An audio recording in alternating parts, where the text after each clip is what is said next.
बीते दिनों राहुल गांधी ने एक पोस्ट करते हुए जेनजी शब्द का जिक्र किया।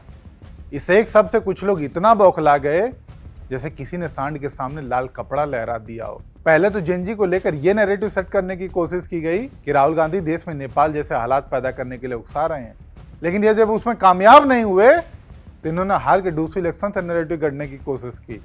और ये नैरेटिव कैसे गढ़ा गया ये भी देख लीजिए। ये एक पत्रकार महोदय हैं, रजत शर्मा। इनका कहना था कि डूसू चुनाव का संदेश जेनजी ने राहुल गांधी की सोच को खारिज किया। न्यूज 18 का एंकर अमिश देवगन, ज्यादातर लोग तो इन्हें गुल्लू नाम से ही जानते होंगे। इसका ट्वीट देखिए, लिखते हैं महोदय, Gen Z choose ABVP over NSUI की हो गई हार, अब भेज दो तार। मैडम रूबिका ये तो सबसे आगे निकल गई, इन्होंने तो जेनजी शब्द ही बदल दिया, नया आविष्कार लेके आई, जेन एन। यहाँ एन का मतलब नेशनलिस्ट। वो अलग बात है कि जवाब में लोग इन्हें जेन डी की परिभाषा समझाने लगे। यहाँ जेन डी का मतलब था जर्नलिस्ट दलाल।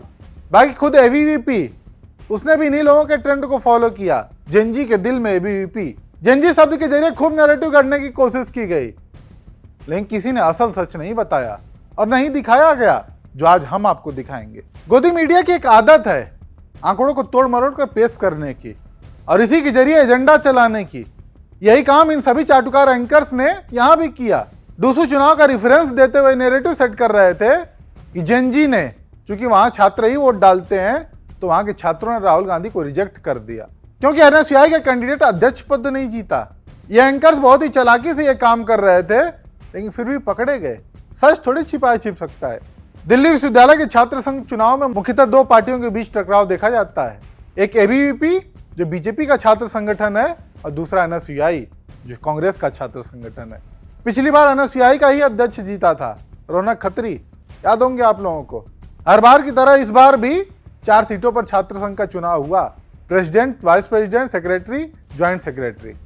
इस बार चुनाव का रिजल्ट ये आया कि अध्यक्ष पद पर एबीवीपी का कैंडिडेट और उपाध्यक्ष पद पर एनएसयूआई के कैंडिडेट को जीत मिली। लेकिन यहां एक बड़ा अंतर देखने को मिला, वो था वोटों का अंतर। एबीवीपी के कैंडिडेट आर्यन मान को जहां सिर्फ 28,841 वोट मिले, तो वहीं एनएसयूआई के कैंडिडेट राहुल झांसला को 29,339 वोट मिले, जो कि सबसे ज्यादा वोट थे। इतने वोट इस साल के किसी भी कैंडिडेट को नहीं मिले। अब बताइए जेनजी ने किसको रिजेक्ट किया? अगर सड़क पर 29,000 युवा उतर जाएं तो वो ज्यादा है या फिर 28,000? लेकिन चूंकि गोदी मीडिया को राहुल गांधी के खिलाफ नैरेटिव सेट करना था, इसलिए बहुत ही सफाई से आंकड़ों को छिपाते हुए भरमाने की कोशिश की। चुनाव में अलग अलग तरह की रणनीति काम करती है। कहीं कैंडिडेट को देखकर वोट डाला जाता है तो कहीं पार्टी को देखकर।